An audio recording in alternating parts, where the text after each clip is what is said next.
Hello बच्चों, अब हम पढ़ेंगे यूनिट संख्या 7 साम्यावस्था इक्विलिब्रियम। इस चैप्टर का दूसरा पार्ट, दूसरी वीडियो है। चलिए शुरू करते हैं। पहला टॉपिक है आज रासायनिक साम्यावस्था, केमिकल इक्विलिब्रियम।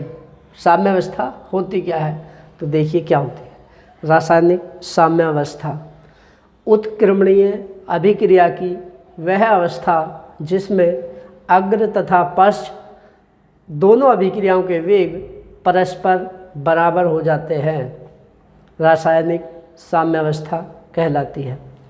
उत्क्रमणीय अभिक्रिया की वह अवस्था जिसमें अग्र तथा पश्च अभिक्रियाओं के वेग परस्पर बराबर हो जाते हैं, रासायनिक साम्यावस्था कहलाती है। देखिए कैसे, जैसे आपका N2 + 3H2 ये आपस में रिएक्ट क्या करती हैं और बनाती हैं 2NH3। N2 और H2 मिलकर बना दिए 2NH3। ये उत्क्रमणीय अभिक्रिया है। तो N2 और H2 मिलकर जो अमोनिया बना रही है, रिएक्शन हो रही है आगे की तरफ, इसको कहते हैं फॉरवर्ड। फॉरवर्ड का मतलब होता है अग्र, इंग्लिश में कहते हैं फॉरवर्ड का मतलब हिंदी में होता है इसका अग्र, आगे की तरफ। ठीक है, अग्र कहते हैं फॉरवर्ड। और अमोनिया वियोजित होकर दे रही है वापस, ऐसे भी दे रही है रिएक्शन पीछे की तरफ, N2 और H2 दे रही है वापस पीछे की तरफ, तो इसको कहते हैं बैकवर्ड। बैकवर्ड को कहते हैं हिंदी में पश्च। बैकवर्ड इसका मतलब है पश्च, पीछे की तरफ। तो साम्यावस्था क्या है? उत्क्रमणीय अभिक्रिया की वह अवस्था जिसमें अग्र और पश्च अभिक्रियाओं के वेग आपस में बराबर हो जाते हैं, परस्पर बराबर हो जाते हैं। तो क्या हो जाएगा? रासायनिक साम्यावस्था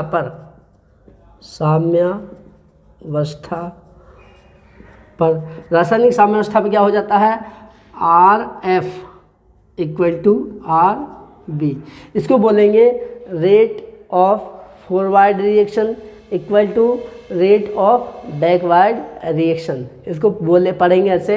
RF का मतलब है रेट ऑफ फॉरवर्ड रिएक्शन, अग्र अभिक्रिया का वेग, रेट का मतलब होता है वेग, बराबर रेट ऑफ बैकवर्ड रिएक्शन, पश्च अभिक्रिया का वेग। ऐसे इसको पढ़ेंगे, तब ये साम्यावस्था होगी। रासायनिक साम्यावस्था क्या होगा? रेट ऑफ फॉरवर्ड रिएक्शन, ऐसे रिएक्शन और ऐसे रिएक्शन दोनों स्थितियों में बराबर हो जाएगी। यानी कि जिस दर से N2 और H2 मिलकर अमोनिया बनाएंगे, उतने ही समय में उतने ही अमोनिया अणु वियोजित होकर वापस N2 और H2 बना देंगे। तो ऐसा लगेगा कि रिएक्शन हो ही नहीं रही है, रिएक्शन रुक गई है। वास्तव में आगे और पीछे उसी दर से होती रहेगी। ना तो अमोनिया की सांद्रता बढ़ेगी, ना ही N2 और H2 की सांद्रता घटेगी या बढ़ेगी, कांस्टेंट रहेगी। तो वो स्थिति होती है रासायनिक साम्यावस्था। RF को पढ़ेंगे रेट ऑफ फॉरवर्ड रिएक्शन, और RB को पढ़ेंगे रेट ऑफ बैकवर्ड रिएक्शन। तो ठीक है, rate of forward reaction = rate of backward reaction, ये हो जाएगी रासायनिक साम्यावस्था। नेक्स्ट टॉपिक है आपका द्रव्यानुपाती क्रिया का नियम। बहुत इम्पोर्टेंट है, द्रव्य अनुपाती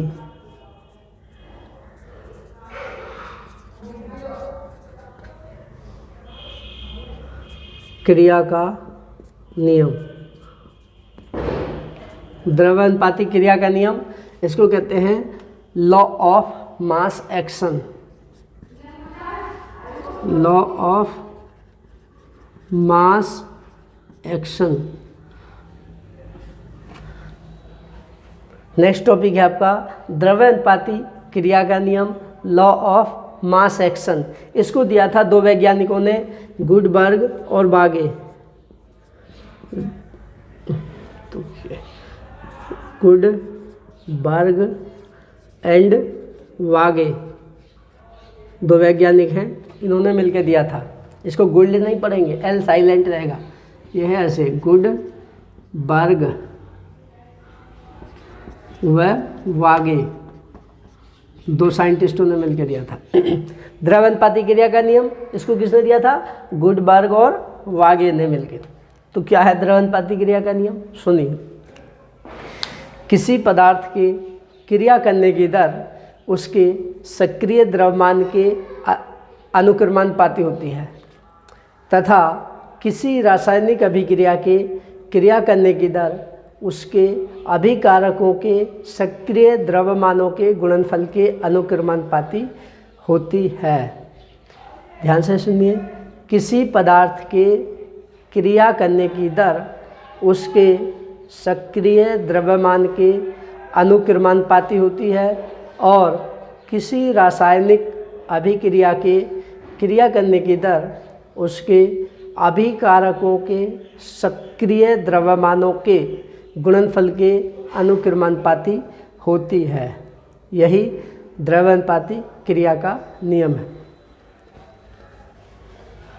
तो अब इसकी एक डेरिवेशन है जो हम डेरिवेट करते हैं। बड़ी डेरिवेशन है थोड़ी।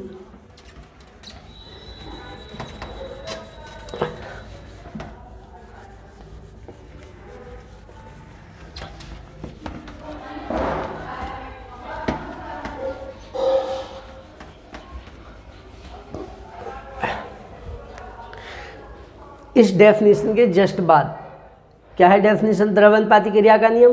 ये तो दिया है गुडबर्ग और वागे ने। इसकी डेफिनेशन है किसी पदार्थ की क्रिया करने की दर उसके सक्रिय द्रव्यमान के अनुक्रमानुपाती होती है और किसी रासायनिक अभिक्रिया की क्रिया करने की दर उसके अभिकारकों के सक्रिय द्रव्यमानों के गुणनफल के अनुक्रमानुपाती होती है। इस डेफिनेशन के बाद यहाँ और यही द्रव्यानुपाती क्रिया का नियम है। इस डेफिनेशन के बाद डेरिवेशन है, वो हम यहाँ से डेरिवेट करते हैं ऊपर से, वो लिखना है आपको इसी के नीचे।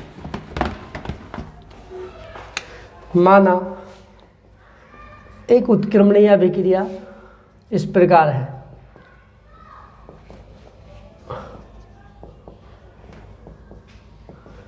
उत्क्रमणीय अभिक्रिया इस प्रकार है। A+B, थोड़ा छोटा छोटा करना पड़ेगा फिर आएगा नहीं। A+B मिलकर बनाते हैं C+D। A और B हैं अभिकारक और C और D हैं उत्पाद।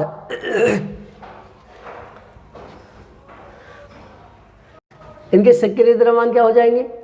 सक्रिय द्रव्यमान हो जाएंगे इनके दोनों के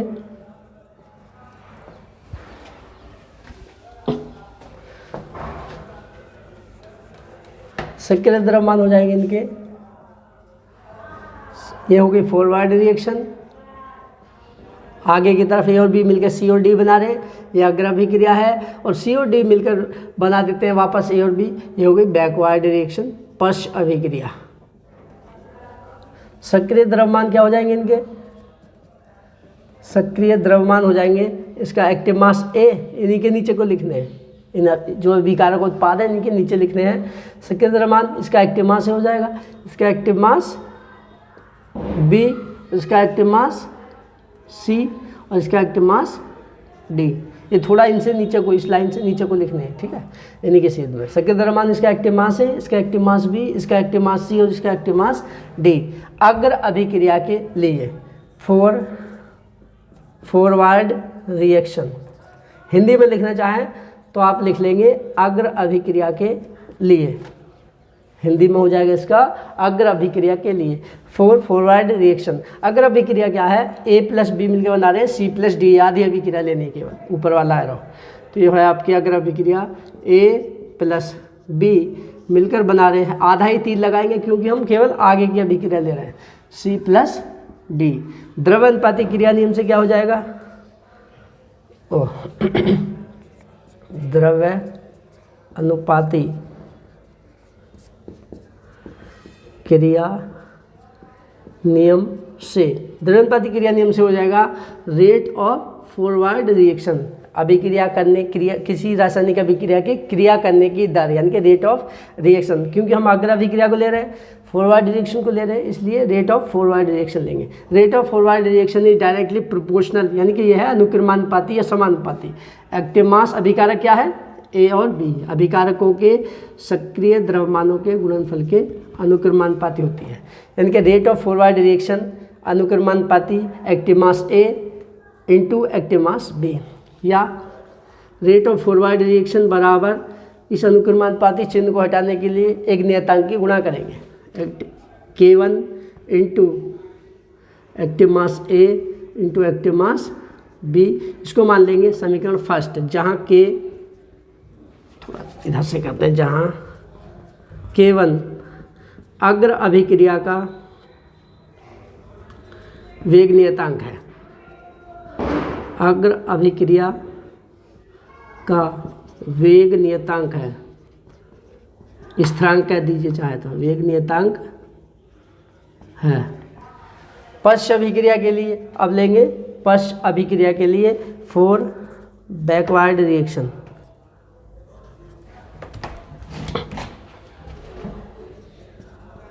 बैकवर्ड रिएक्शन हिंदी में चाहें तो लिख देंगे पश्च अभिक्रिया के लिए। बैकवर्ड रिएक्शन क्या है आपकी, C+D, यहाँ से पीछे की तरफ, ये अभिकारक है उस स्थिति में ये मिलकर बना रहे हैं, ऐसे पीछे की तरफ A+D, लेकिन हम इसे ऐसे उल्टा नहीं लिखेंगे, हमेशा किसी भी अभिक्रिया में अभिकारकों को शुरू में लिखा जाता है लेफ्ट साइड में।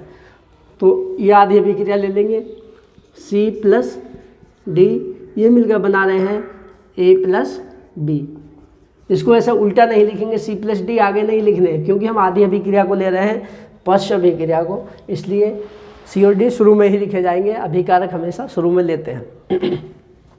तो पश्च अभिक्रिया के लिए C और D अभिकारक है, C+D से बनता है A+B।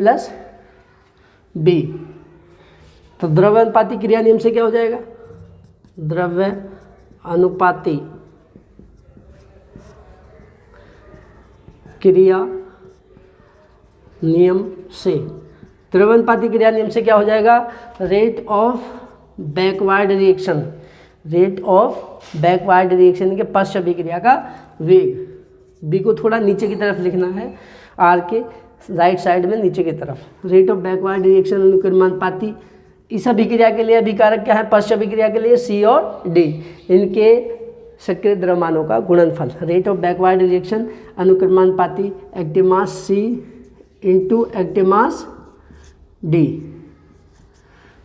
या अनुक्रमानुपाती चिन्ह को हटाने के लिए क्या कर देंगे हम, RB बराबर K2 into active mass C into active mass D, ये हो गया समीकरण 2, जहाँ K2 पश्च अभिक्रिया का वेग नियतांक है, जहाँ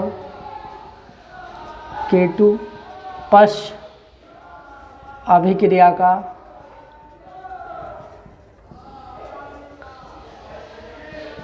वेग नियतांक है, नियतांक है, ठीक है, ये हो गया पश्च अभिक्रिया का वेग नियतांक। इसके बाद क्या करेंगे हम, रासायनिक साम्यावस्था के लिए, थोड़ा छोटा पड़ जा रहा है, इधर करते हैं, चलिए इसके बाद का आगे दिखाते हैं, रासायनिक, इसके बाद का ऊपर है रासायनिक साम्यावस्था, रासायनिक साम्यावस्था के लिए क्या होता है, रासायनिक साम्यावस्था के लिए रेट ऑफ फॉरवर्ड रिएक्शन बराबर रेट ऑफ बैकवर्ड रिएक्शन, अग्र और पश्च अभिक्रियाओं के वेग बराबर हो जाते हैं, वही स्थिति कहलाती है रासायनिक साम्यावस्था। तो समीकरण 1 और 2 से, समीकरण 1 में RF का मान दे रखा है और समीकरण 2 में RB बराबर दे रखा है, ठीक है। तो समीकरण 1 व 2 से, 1 व 2 से RF व आर बी के मान रखने पर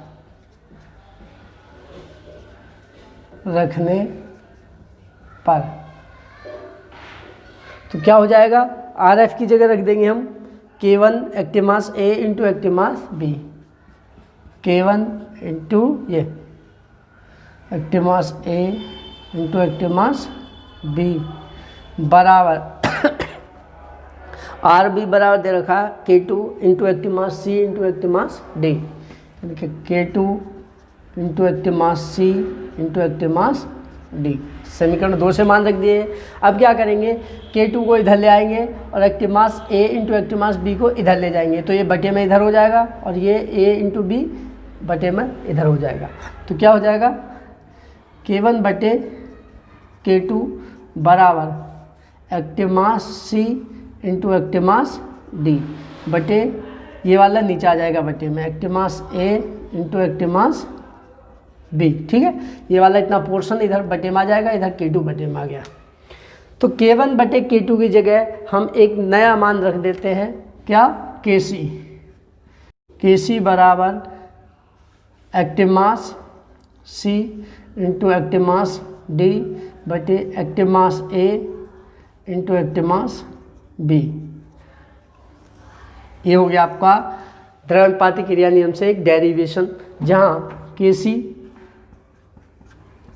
Kc बराबर है K1 बटे K2। K1 बटे K2 की जगह हमने रख दिया है Kc, और Kc को कहते हैं हम साम्य स्थिरांक, केमिकल इक्विलिब्रियम कांस्टेंट, जहाँ Kc बराबर K1 बटे K2 और ये बराबर है साम्य स्थिरांक, इसको कहते हैं Kc को साम्य स्थिरांक इक्विलिब्रियम कांस्टेंट। तो इसी चीज़ को हम शब्दों में लिखें Kc को, तो क्या हो जाएगा, तो इसी चीज़ को हम शब्दों में लिख सकते हैं साम्य स्थिरांक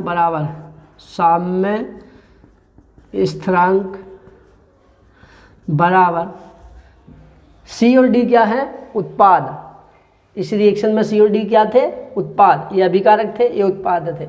उत्पादों के सक्रिय द्रव्यमानों का गुणनफल, इंटू है, इंटू का मतलब गुणनफल, गुणा, तो ये हो जाएगा उत्पादों के सक्रिय द्रव्यमानों का गुणनफल। थोड़ी जगह कम पड़ रही है। इसी तरह से A और B क्या है, अभिकारक, तो हो जाएगा अभिकारकों के सक्रिय द्रव्यमानों का गुणनफल, सक्रिय द्रव्यमानों का गुणनफल। तो साम्य स्थिरांक क्या हो गया, इस सूत्र को क्या लिख सकते हैं शब्दों में, साम्य स्थिरांक बराबर उत्पादों के सक्रिय द्रव्यमानों का गुणनफल बटे अभिकारकों के सक्रिय द्रव्यमानों का गुणनफल। तो इसी के साथ ये द्रव्यानुपातिक क्रिया नियम पूरा हो जाता है। आशा करता हूँ कि आपको समझ आ गया होगा। यदि कोई शंका हो या समझ ना आए तो आप कमेंट करके निसंकोच। यदि वीडियो पसंद आए तो लाइक करें और अपने दोस्तों के साथ शेयर अवश्य करें। और यदि अभी तक चैनल को सब्सक्राइब नहीं किया है तो सब्सक्राइब अवश्य करें और बेल आइकन को दबा लें ताकि आपको वीडियो तुरंत ही मिल जाए। तो बच्चों, आज के लिए इतना ही पर्याप्त है। Thank you.